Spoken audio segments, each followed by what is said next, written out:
ये वाक़या 17 रमज़ान 2 हिजरी 13 मार्च 624 ईस्वी को पेश आया, जब नबी करीम सल्लल्लाहु अलैहि वसल्लम ने हिजरत के बाद मदीना में इस्लामी रियासत की बुनियाद रखी तो कुफ़ार मक्का मुसलमानों के बढ़ते हुए असर और रसूख से खौफज़दा हो गए।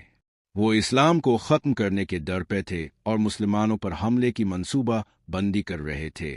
अबू सुफियान की क़ियादत में कुरैश का एक तिजारती काफ़िला शाम से मक्का वापस जा रहा था। मुसलमानों ने इस काफ़िले को रोकने का इरादा किया ताकि अपनी छोड़ी हुई जायदादों का कुछ अज़ाला कर सके। अबू सुफियान को इस मंसूबे का इल्म हुआ तो इसने फ़ौरन मक्का में कुरैश को मदद के लिए बुलाया। निजता अबू जैल की क़ियादत में 1000 जंगजुओं पर मुश्तमिल लश्कर मदीना की तरफ रवाना हुआ।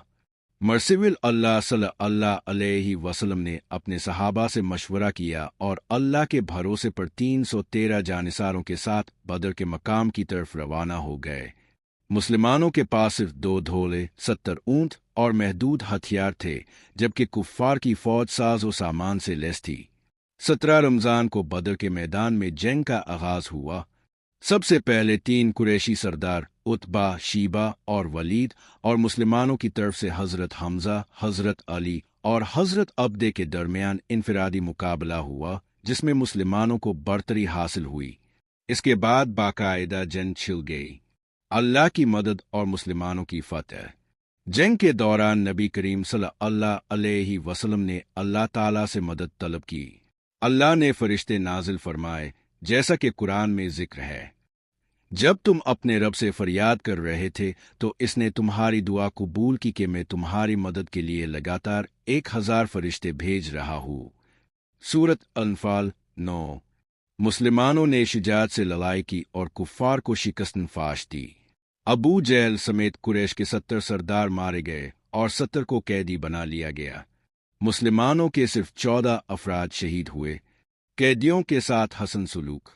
रसूल अल्लाह सल्लल्लाहु अलैहि वसल्लम ने कैदियों के साथ मेहरबानी का सलूक किया। बाज़ कैदियों को फिदिया लेकर आज़ाद किया गया, जबकि कुछ को मुसलमानों को तालीम देने के एवज़ छोड़ दिया गया। ये इस्लामी अदल और इंसाफ की एक आला मिसाल थी।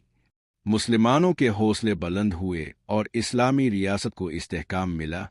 कुफ़ार मक्का पर मुसलमानों की डाक बैठ गई और कई कबाइल ने इस्लाम कबूल करना शुरू कर दिया।